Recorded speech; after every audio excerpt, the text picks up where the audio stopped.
Unloved. आज प्रखर को डेनमार्क में तकरीबन 4 हफ्ते हो गए थे। डेनमार्क का दिनचर्या उसका एकदम घड़ी के 2 सुई की तरह हो गई थी, सटीक। बस एक और साल और वो अपने पैरों पे खड़ा हो चुका होगा।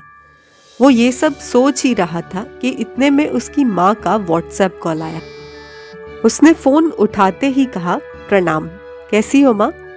माँ की आंखें बता रही थी संतुष्टि क्या होती है। वो मुस्कुराते हुए बोली, मैं ठीक हूँ, तू ठीक है? खाना ठीक से हुआ कि नहीं? प्रखर नापतोल वाली मुस्कुराहट बरकरार रखते हुए हंस दिया और मन ही मन सोचने लगा, अब माँ को कौन बताए कि उसे पूरे 1 महीने होने वाले हैं यहाँ। वो यहाँ के तौर तरीकों में ढल चुका था। अपना ख्याल रखना, ये बोलते ही उसने फोन रख दिया। आज उसे कुछ खालीपन सा महसूस हो रहा था, या यूं कह ले वो अपने एक ही तरह के दिनचर्या से उब चुका था। वो सड़क से गुजर ही रहा था कि उसका ध्यान एक छोटे से कैफे के बगल में पड़ी वहां लकड़ी से दीवार पे तराशी हुई एक छोटी सी लाइब्रेरी थी, जिस पे बड़े बड़े अक्षरों में लिखा था ह्यूमन लाइब्रेरी। वो 2 पल कुछ सोचने लगा, फिर उसने अपने सवालिया आवाज़ों को शांत किया और ह्यूमन लाइब्रेरी की ओर चल पड़ा। वो जैसे ही अंदर गया, उसे एक सीढ़ी के जरिए नीचे देखा और आजू बाजू की चीज़ों को देखते देखते वो सीढ़ी से नीचे उतरा। नीचे आते ही वो एक बड़े से हॉल में पहुंचा। पूरा हॉल खाली था। वो थोड़ा आगे बढ़ा। उसने देखा साइड के काउंटर पे एक लड़की खड़ी थी। वो उसके पास पहुंचा। उसने कहा, excuse me ma'am, there is no book here, where can I find some books? Reception पे खड़ी वो लड़की बड़े ही सहज तरीके से प्रखर को देख के बोली, sir, there is no book here, but you can get some stories over here. Prakhar उसकी बात दोहराकर सोचने लगा, ये कैसी लाइब्रेरी है जहां बुक्स नहीं है पर कहानियां मिलेंगे? रिसेप्शन पे खड़ी लड़की प्रखर की उलझन को समझ गई। वो बोलने लगी, सर, ये ह्यूमन लाइब्रेरी है। यहाँ आपको कहानियों के तौर पे कोई एक व्यक्ति मिलेगा और वो आपको अपने जीवन से जुड़ी वो कहानी सुनाएगा। ये ह्यूमन लाइब्रेरी की फाउंडर एंड्रयू जोसेफ है। उनके ये लाइब्रेरी शुरू करने का एकमात्र उद्देश्य यही था कि हम किसी भी कहानी को उसके कवर से जज ना करें। प्रखर काफी इम्प्रेस हुआ इस इनोवेटिव आइडिया से। रिसेप्शन पे खड़ी लड़की ने उसे कुछ कैटलॉग्स दिखाया, जिसे सारे कहानियों के टाइटल लिखे थे। वो पढ़ रहा था। उसका ध्यान न जाने अनलव्ड पे क्यों अटक गया। उसने अनलव्ड वाले ह्यूमन लाइब्रेरी को सिलेक्ट किया था। रिसेप्शन पे खड़ी लड़की ने उसे 401 नंबर का डोर की और सीधे जाके राइट पे मुड़ने को कहा। प्रखर 401 रूम नंबर के बाहर खड़ा था। उसने डोर खोला। सामने डेनिम जीन्स और सिलोटी कलर के शॉर्ट कुर्ते में लड़की बैठी थी, या यूं कह ले अनलव्ड कहानी बैठी थी, जिसे बस प्रखर का ही इंतजार था। प्रखर सामने वाली कुर्सी पे बैठा। प्रखर स्माइल करते हुए हेलो बोला। लड़की ने कुछ नहीं कहा। प्रखर चुपचाप बैठा रहा। उसे आवाज आई, अनलव्ड चैप्टर 1। वो लड़की ने बोलना शुरू किया। प्रखर के लिए यह सब बहुत ही अजीब था।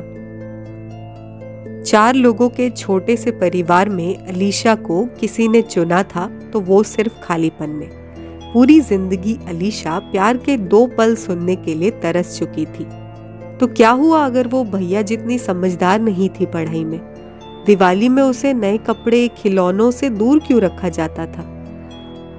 उसकी हर बात अनसुनी क्यों कर दी जाती थी?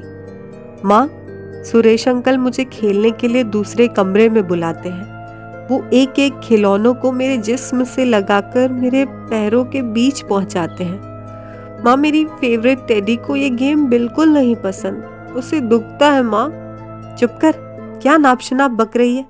अंकल के बारे में ऐसा किसी को मत बोलना। उस वक्त अलीशा के परिवार में चुप्पी ने ही अलीशा को अपनाया। अलीशा का बचपन उसका बचपन छीनते हुए बड़ा हुआ। नवीन, जिसे अलीशा कॉलेज के दिनों में मिली।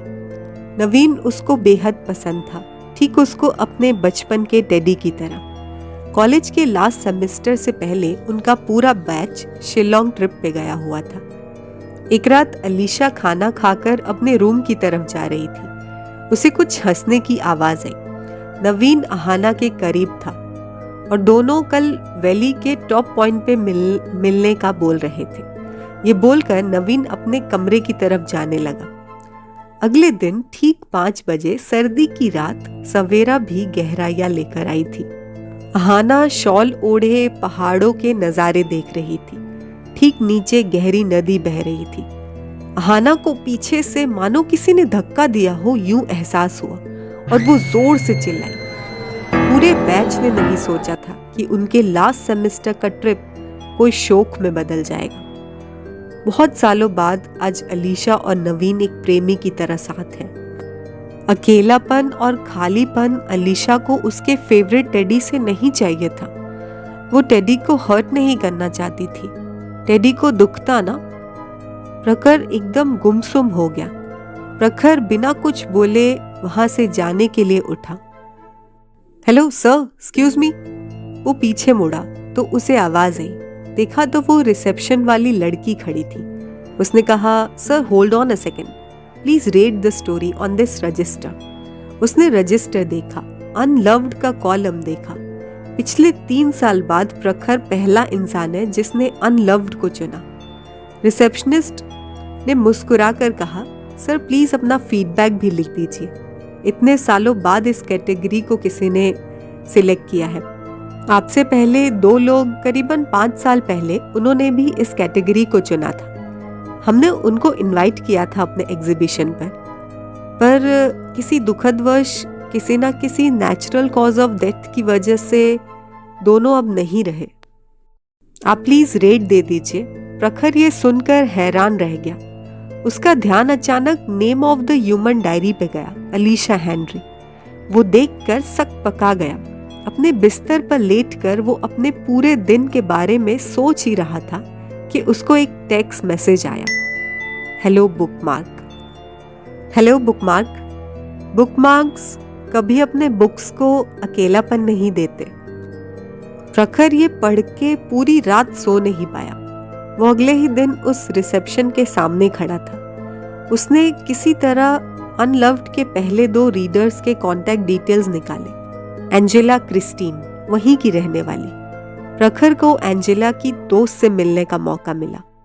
प्रखर कैफे में बैठा उसका वेट कर रहा था। कुछ औपचारिकता के बाद एंजेला की दोस्त रोशेल बोलने लगी, मैं अपनी सबसे अच्छी दोस्त को नहीं बचा पाई। उसको कुछ थ्रेटन टैग्स आने लग गए। She felt helpless. उसने मेरे से शेयर किया था पर मैंने इग्नोर किया। आई विश मैं समझ पाती ये सब तो आज वो हमारे साथ होती। She was totally trapped. Police भी कुछ कर नहीं पाई। It was open and shut case. उसकी जान एक कार हादसे में चली गई। प्रखर ने रोशेल के हाथ पे हाथ रखा, उसे संभाला। प्रखर ने भारी आवाज से पूछा, उसे किस तरह के टेक्स्ट मैसेजेस आते थे, कुछ पता है तुम्हें? रोशेल ने कहा, it was something like bookmarks. Bookmarks don't give loneliness to books. You should come back.